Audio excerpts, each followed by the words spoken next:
Okay. Go ahead and. Okay, welcome everybody. It's good to see you. And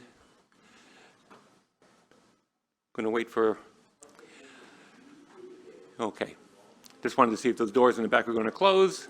And they are. There you go. Thank you, Amy. All right, so we're here today. We're going to be talking about legislative rules, roadmap, or roadblock. Anybody want to hazard a guess what our position is going to be? Yes, you are correct. Our position, and you judge whether we make the case or not, but our position is going to be that the legislative rules are, rather than a guide to the legislative process, are actually a roadblock to the legislative process. I'm going to go over some basic information during the course of this presentation.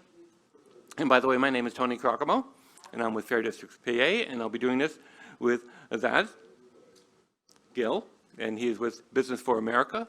We spoke this morning, for those of you with really short memories. So we're going to be talking about why this clicker doesn't work right now, which works perfectly fine. All right. More than one way to skin a cat. We're going to be talking about how Harrisburg should work. We're going to talk about the reality of Harrisburg, how it actually works. And I use the word works advisedly. We're going to talk about the problem. Now, the problem we're going to talk about is going to be specifically the rules. I am not suggesting the rules are the only hole in the boat. There are a number of holes in the boat. But until that one gets patched, nothing else can be addressed, in my opinion. So we're going to talk about that. We're going to talk about the problem, the rules, and the economic harm it does.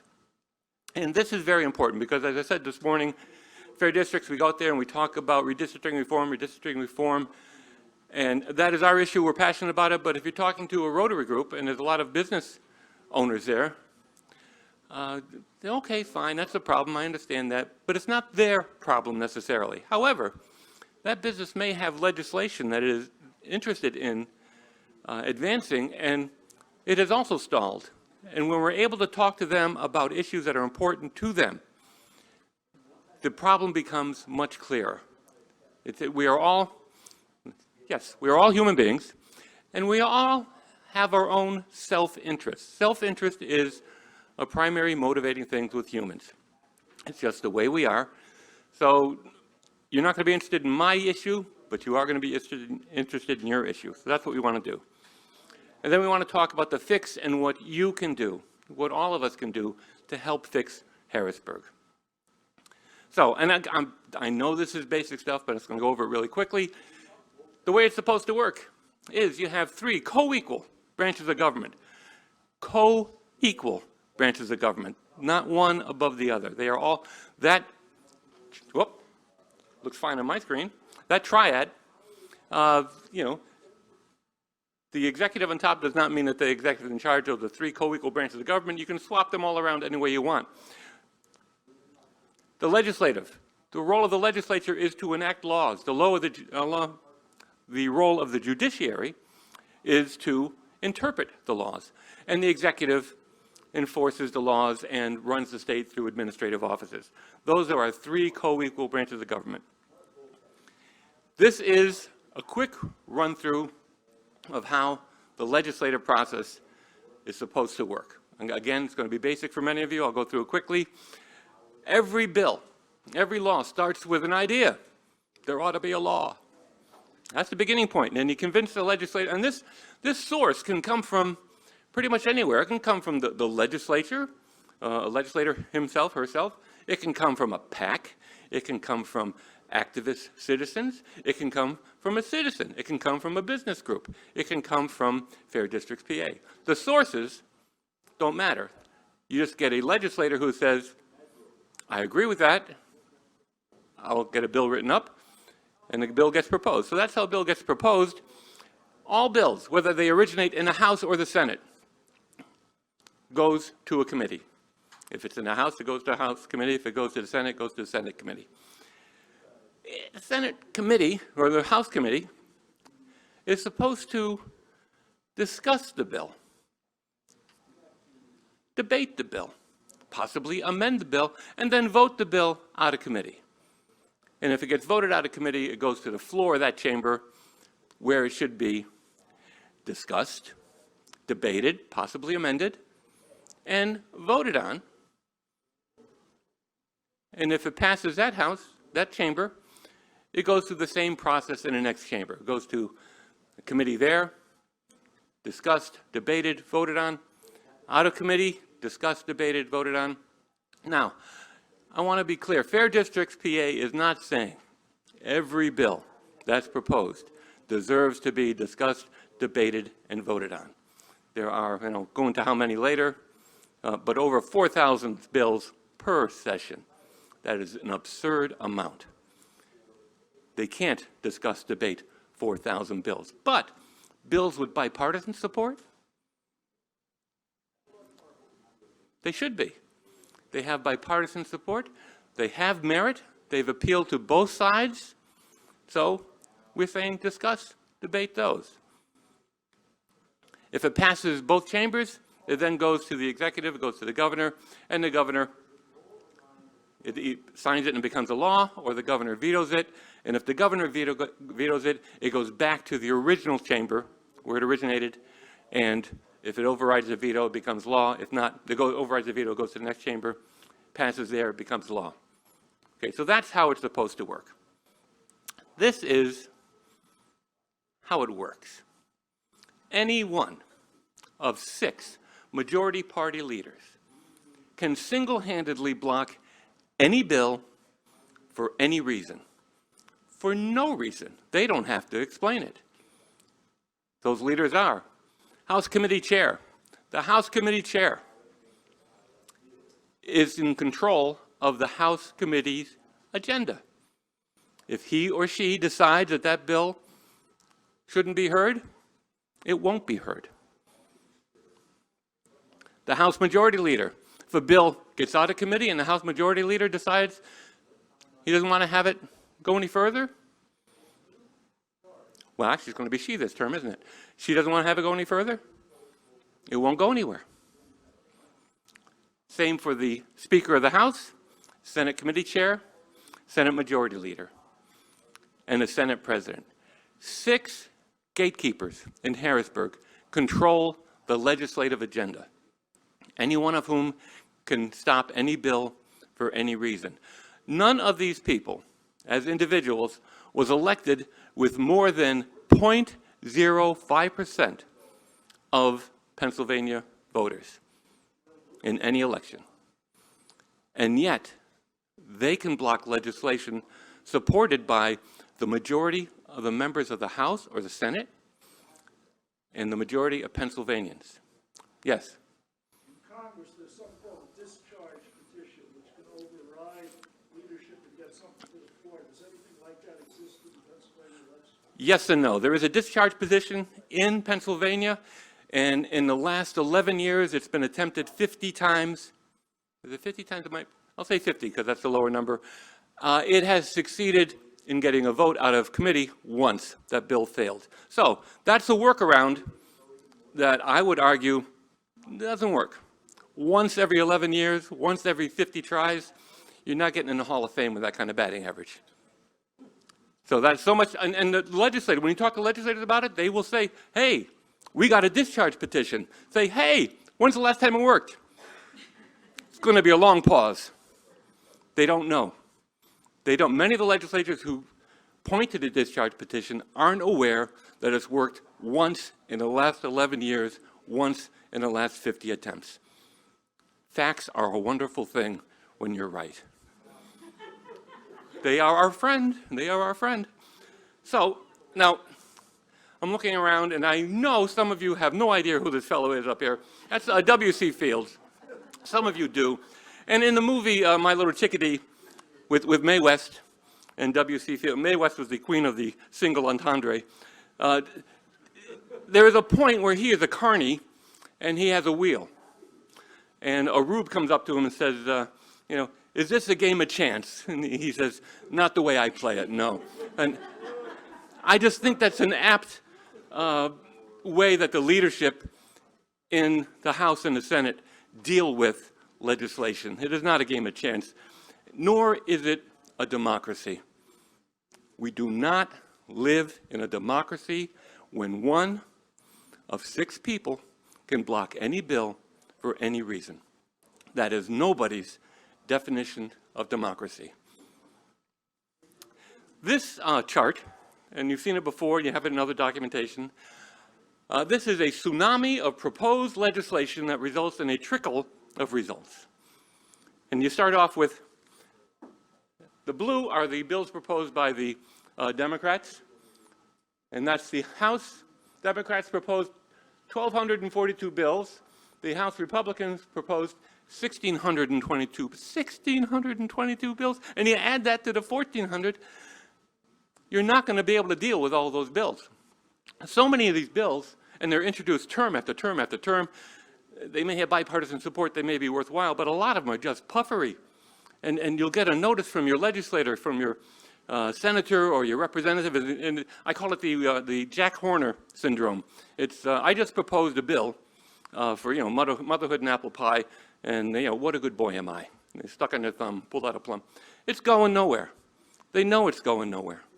And it's just puffery for the newsletter. Then you have 558 Senate Democrat bills and 761 Senate Republicans proposed bills. And all of that resulted in 285 bills. These include bills for naming bridges, which they consolidated some of those this year. It includes the budget, which is going to pass because they won't get paid unless it passes. So that's going to pass. And there are multiple bills associated with the budget. So it's all the funding and everything.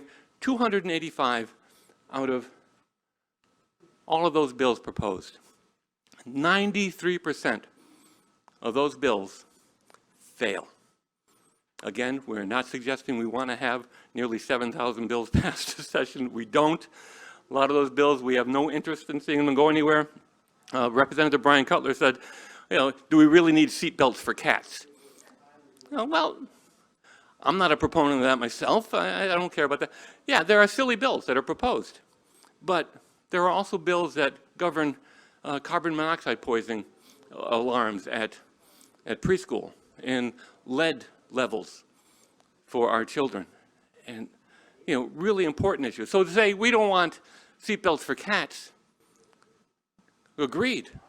We do want proper voting access. We do want, we may want red flag gun laws. The majority of Pennsylvanians think it makes sense to have laws to keep guns out of the hands of people who will be a harm to themselves or others. It just makes sense to many of us.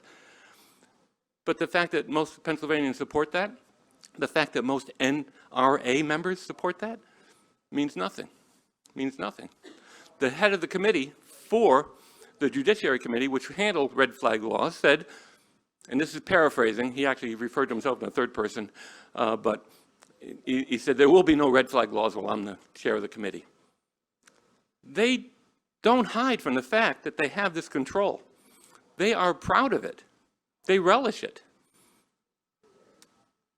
So Pennsylvania's full-time legislature, again, 93% of the bills fail.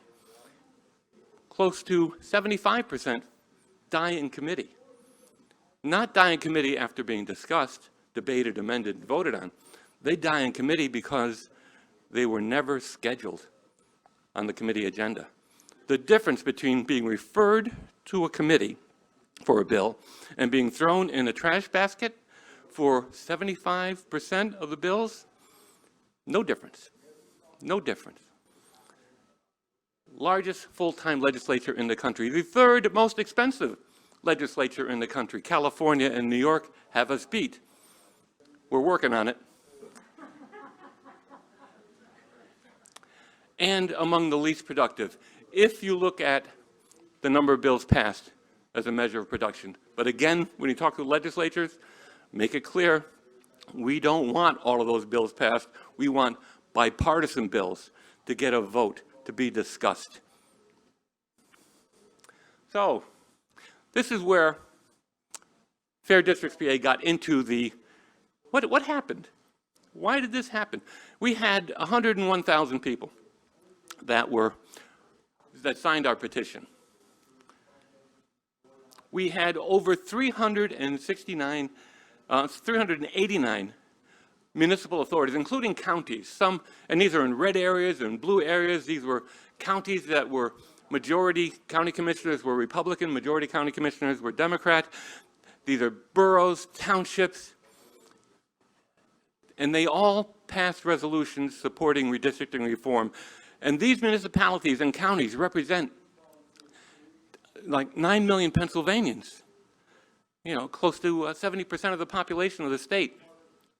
We also had thousands of emails to legislators. We had people available, volunteering, attempting to meet with every legislator in the House and the Senate. Not all of them met with us, some refused, but those that would meet with us, we met with them, and we had volunteers in every district in the state willing to meet with them on this issue, showing a high level of support.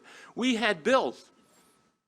Well, I had letters to the editor and everything. We had bills that had more than half of the House as co-sponsors, more than half of the House, by one, but still, the most co-sponsors of any bill in that session, and it was more than half of the House, bipartisan.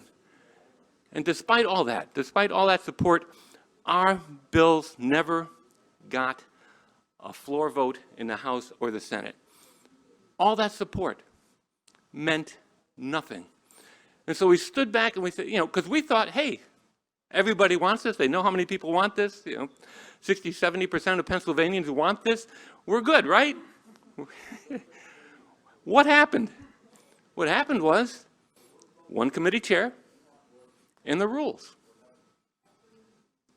scuttled the bill. Scuttled the bill, made gerrymandering easier. Rewrote the bill to make gerrymandering easier, then voted it out of committee. That was not our bill. Our bill never got a vote. Our bill was scuttled. One person. Again, that is not a democracy. And it's not just fair districts. There are many issues out there, and many of them pertain to businesses, which is why it's his turn. Thanks. So I could make the argument that all the issues you see up here are ignored legislative priorities which have some economic effect. They all relate to, in some way, to the quality of PA. And that certainly affects whether or not businesses decide to relocate to Pennsylvania. But the legislature's failures to address important issues to businesses have been a drag on the state's economy in rural areas. With low-quality internet connectivity, the state's broadband access is a vital economic issue. So the most ravaged some of the most ravaged counties in Pennsylvania were rural counties from the pandemic. You notice that all schooling went to we went to online schooling, online businesses. But if those counties don't have broadband access, how are they supposed to function? I mean, you see this in the issues popping up from workforce development as well. In Southwest PA right now, they are experiencing all sorts of workforce development issues. They're not getting enough quality candidates coming out of high schools to have a functioning workforce. Part of that can be traced back to things like not having broadband access or having equitable school funding, equitable school funding is directly connected to property tax reform. It's also an important economic issue because PA has always been found lacking in workforce development. Many of our high school graduates don't have the skills that businesses need. Rural areas, which have many attractive elements to attract businesses, also have reduced access to healthcare, and that's a concern for businesses. If you notice all these issues, a lot of them do have, like broadband access has tons of bipartisan support. Fortunately, it's never gotten anywhere.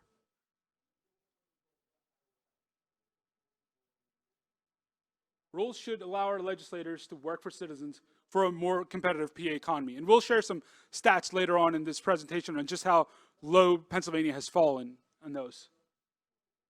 So this is one of the reports we looked at. I would highly encourage you guys to look this up, Commonwealth of Innovation. It's from the Brookings Institution. So, powerhouse research universities, advanced industries, diversity of talent. Pennsylvania has all of these. We have powerhouse research universities which are working on the most critical issues of the day in the life sciences, artificial intelligence, robotics, transportation, and energy. And the diversity of talent in the state's cities and rural areas is contributing to a rich capacity for community-based innovation at a time when creativity and inclusion matter more and more. I'll give you an example. We have someone from the University of Pennsylvania who's a professor at the University of Pennsylvania right now. Does Penn not have all of these things? I'm glad you're in here because I could immediately pick on you. So University of Pennsylvania has all of these things. This is the strength of Pennsylvania, but we're not going anywhere with it. The state legislature has undermined the economic advancement. Pennsylvania drastically reduced its investments in innovation, inputs, and ecosystem building during the 2008-2009 budget cycle. For those of you who remember, we had a little bit of a recession back then. But our funding for those things has never been restored back to the pre-recession levels. How is that possible in a state like Pennsylvania? Our core innovation development programs are underfunded, and this is not stuff that should be happening in a state like Pennsylvania. The results right now from all these things not getting funded are severe budget reductions for key ecosystem supports such as the Pennsylvania Life Sciences Greenhouse Initiative and the Ben Franklin Technology Development Authority. Other innovation programs were also zeroed out because we just never went back to the funding levels we had before a recession.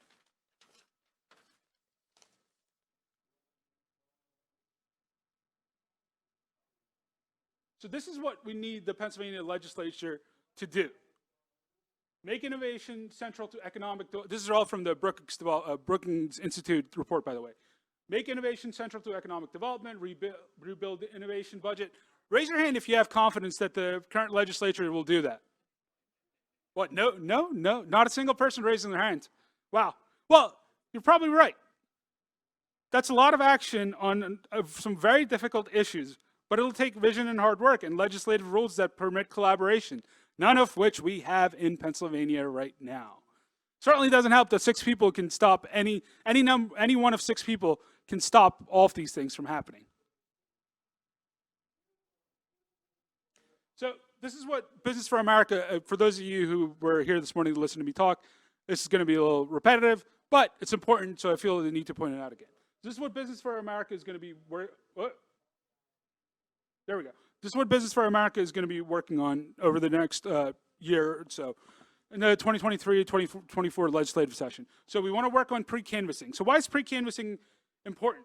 So right now, Pennsylvania doesn't allow counties to sort and open mail-in ballots before 7 a.m. on Election Day, which contributes to the results taking much longer to declare as compared to many other states. That's one of the reasons why we should be. If you talk to County Board of Election officials, anywhere in the state, they'll tell you that pre-canvassing is the #1 issue. If Pennsylvania had the capacity to pre-canvass, let's say 20, so the proposed date they want is about 21 days before the election.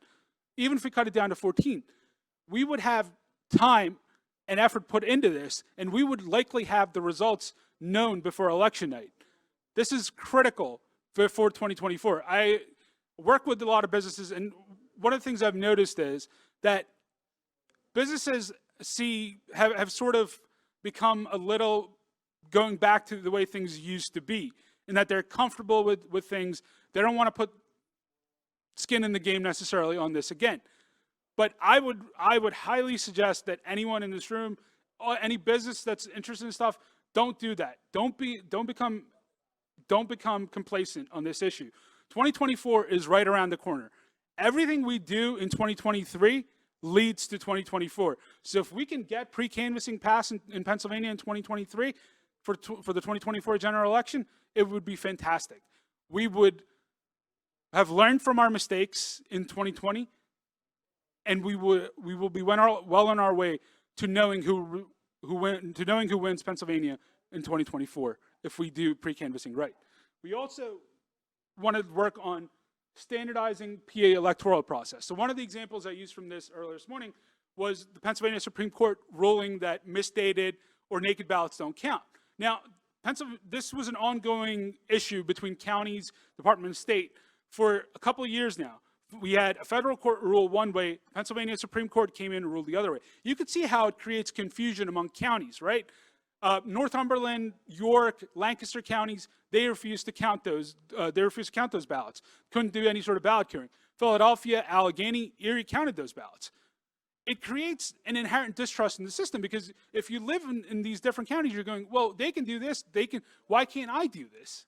It makes total sense. And this is the kind of stuff that erodes folks' trust in the election system. This is what we have to work on. If we can do it this year, it'd be great. Because for 2024, we'll have everything set.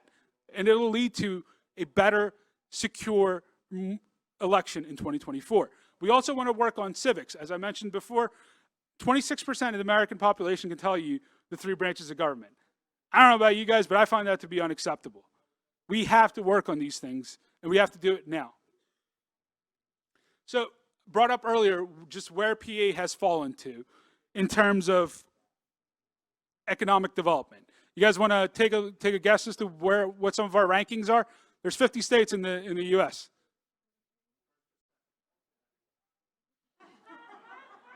I like your optimism. We're going to go buy a Powerball ticket tonight together. I think it's 65 million. All right. Somebody said 33. Good guess. Any other guesses? Closer. All right. 42nd. 42nd in economy, folks. Think of all the geographical advantages we have. Philadelphia is a major metropolitan area. Even Poconos, close to New York. The cost of living in Pennsylvania is so much lower than states like New York, Jersey. Well, you shouldn't live in Jersey anyway, but that's besides the point.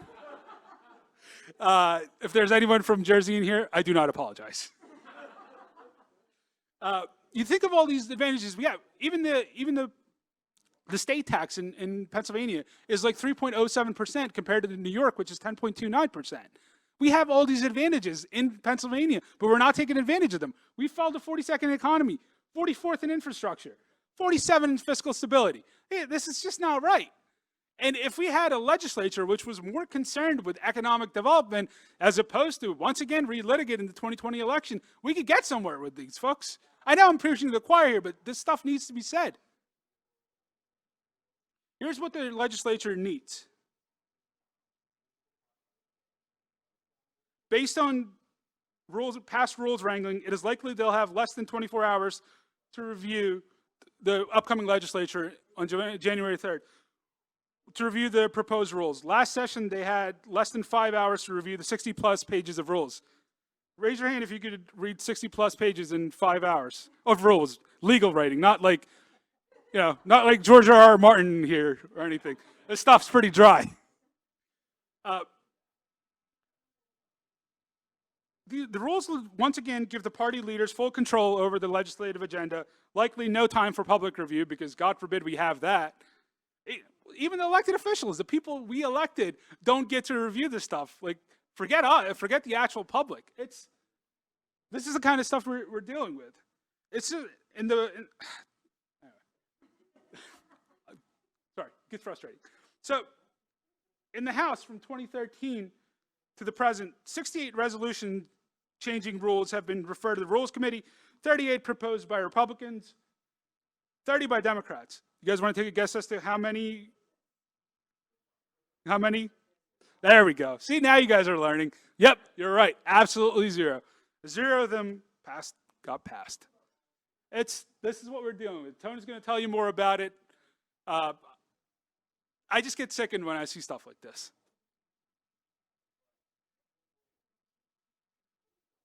It's not our intent to sicken anybody. But it is disturbing information. And I wanted to make a point that there's an economic impact on businesses, and there's also an economic impact on nonprofits. Nonprofits, I think, are particularly hard hit by this dysfunction because most nonprofits, if not all, are organized around a central idea, something they intend to do or something that needs to be addressed. And very often there's a legislative agenda attached to that with a nonprofit. And those legislative agendas, that legislation fails. It's among the 93% that fails. So business for profit, business for nonprofit, they are both at a disadvantage because of the unfair rules and the way Harrisburg is run. So when the legislator, when they reconvene, if they hold to the way it's been done in the past, the legislators are going to be told, certainly the newbies are going to be told, hey, don't worry about it. This is a perfunctory vote. It's just routine. Let's pass this, and then we'll get on with the people's business. Yeah, that's the way we've always done it. That's going to be another one. And also, my question is, okay, if 93% of the legislation is going in the trash, what's the hurry? You can wait a while. You can read the bill. You can read the resolutions. You can understand what's in it, and then you can know what you're voting on. What's the hurry if you're not going to do anything as a result of the rules? Now, leadership is not going to be saying that to their members. Leadership is going to be saying, perfunctory, routine, go ahead and vote, and if there are any problems, it'll go to the Rules Committee. And as I said, nothing comes out of the Rules Committee. Hasn't multiple terms. You know, amendment after amendment to the rules by Republicans and Democrats go to the Rules Committee and are ignored. They haven't come out. So that's a fiction that we're going to take care of it later. Just vote for these now. They'll be temporary. We'll take care of it later. In fact, 2 sessions ago, they voted on a resolution before they voted on the rules. Usually the rules is first. The first resolution they voted on in that session was, you cannot amend the rules. 1, you cannot amend the rules, which haven't been passed yet. 2, don't worry about it. Don't read them. And we're going to vote on them. Why is that necessary? Why would you do that? You know, I recognize that smell, you know? I recognize that smell when something like that is going on. But it works. And in voting for rules, the legislators actually are voting against or voting down their ability to represent us.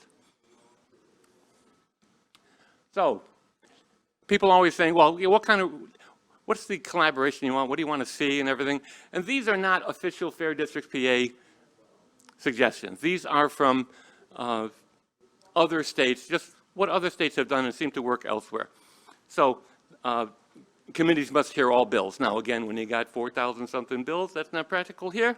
I suspect if we had something like that as a rule, there wouldn't be 4,000 bills. I'm just thinking, you know. Bills reported from committee automatically get on the floor calendar. Some states actually do this. If it's voted out of committee, it has to get a vote on the floor. That works for some. Simple majority vote for discharge petitions. There are several states, 3 of them. I think it's Hawaii and well, Hawaii and 2 others. That makes 3, right? You only need 3 votes to discharge a bill out of committee. It doesn't have to be a majority vote. Just 3 members want a bill out of committee. It gets a discharge petition, works that way. Proportional representation on House committees. The PA Senate has it. It gets a little bit skewed in the PA Senate because the Senate President pro tem is a member of every committee. But the House doesn't have proportional representation. There's far more majority party members on House committees than there are minority party members. Best practices for policymaking, go to fairvote.org and search for best practices for policymaking. They did a multiple year search, and it looks at all 50 states and which states have collaborative rules that work for those states. Pennsylvania, well, Colorado and Utah and another state were rated at 100% collaboration in their legislature, the rules. Pennsylvania was rated 0. We're number none. Yeah. So, things you can do. Citizenship is a contact sport. And, you know, and people will say to me, well, you know, I don't want to talk to this legislator. That would be like talking to a wall. Well, this is a representative government that we're promoting here. That's what we want. And it's a two-way street. We have to uphold our part of the representative government, and that means talking to our representatives. And even if they are on the other side of the fence and you think it's talking to a wall, if you don't talk to them, believe me, they're not hanging around people like you. All right? You are not in their silo. They don't get to hear the arguments that we make. They don't get to hear them. If you don't talk to them, they can say, you know, none of my constituents seem to care about this. You know, and it just gives them fodder to be obstinate in their opposition. So even if a legislator is on the opposite side of the fence and is like talking to a wall, talk to the wall. Talk to the wall. Uphold your part of the representative government. You can go and find your legislator on fairdistricts.com. Most of you probably know about that. You can see, when you do that, you can find out what they've co-sponsored in the past on our legislation and their stands on things. And before you talk to a legislature, you kind of want to know where their stand is. These are fixed Harrisburg action items. These are what, when we meet with people on the educational programs that we promote, what we tell people to do. Learn more, and there's a link there for Reform the Rules background, and these are on the website. You can get these on the Fix Harrisburg website. Sign the Fix Harrisburg petition.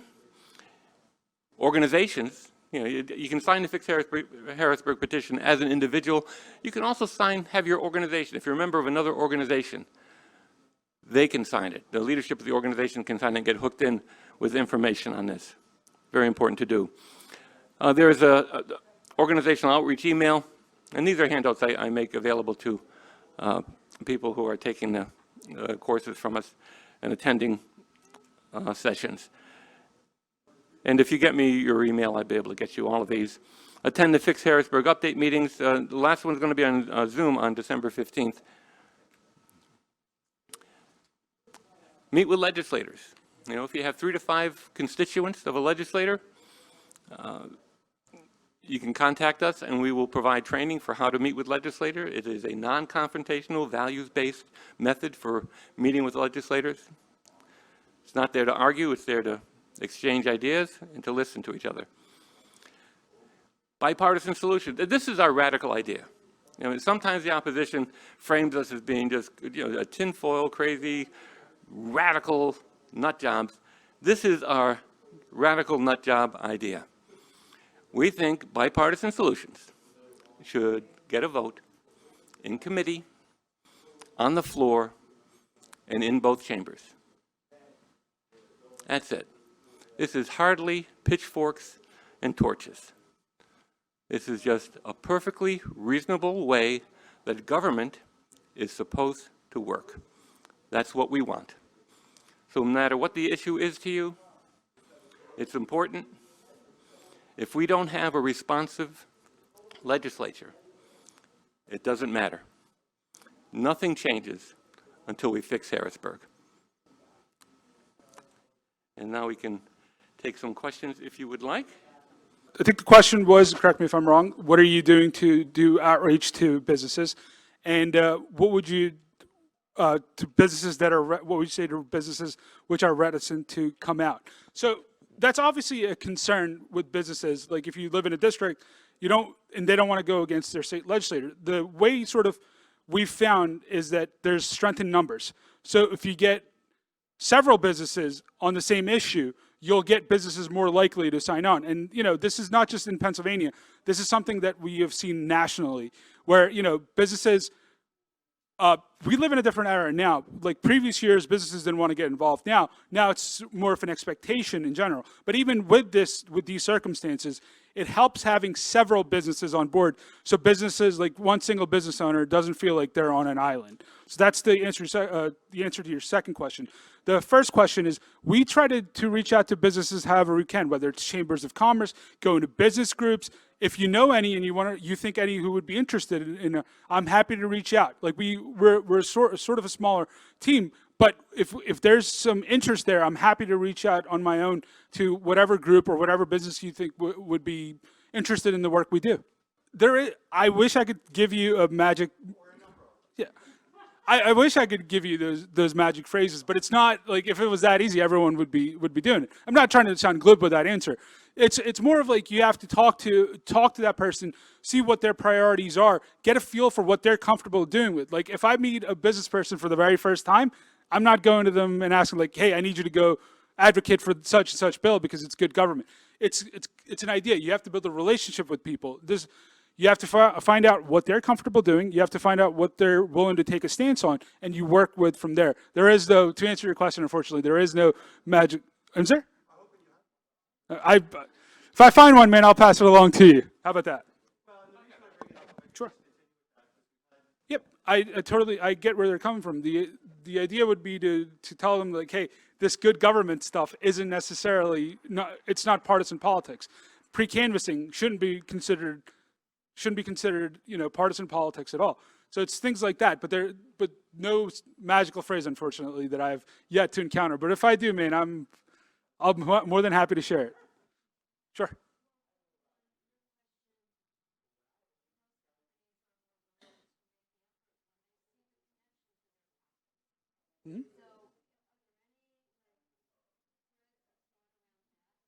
Whether you're talking to a legislature, someone in the legislature, or your parents, or a coworker, there are 5 positions. 5 positions. They are strongly against. They are against. They are, I don't know much about this, or neutral. They are, oh, it sounds okay to me, and they are strongly for. And when you're talking to people, there's a tendency, certainly in lobbying, and I'm talking about lobbying now, any movement in your direction is a win. I am not going to go in and talk to a legislator who is strongly opposed, and because of the brilliance of my speaking ability and the arguments that I make and the facts that I use, they're going to say, the stuff's going to drop from their eyes and the light's going to come on. They're going to say, by God, Tony, you're right. That's not going to happen. But if I can get somebody who is stridently against what we're doing and get them to be a little less strident, that's a win. That's a win. If I can get somebody who is opposed to say, I do like that one aspect of the proposed legislation. That sounds okay to me. You got something to work on, that's a win. If you get someone who is neutral, doesn't know about it, and you educate them on the issue, or they have some pros and cons and you reduce the number of cons, that's a win. And if you get somebody who is, okay, and you get them to be vocal about that support, to co-sponsor a bill or to write a statement about it, a press release, that's a win. And when you go into someone who is strongly for a bill, basically becomes, how can we help you move this forward? What other legislators can we talk to? What can we do together to get this? So it's not an on-off switch, and it's moving people just a little bit toward your position.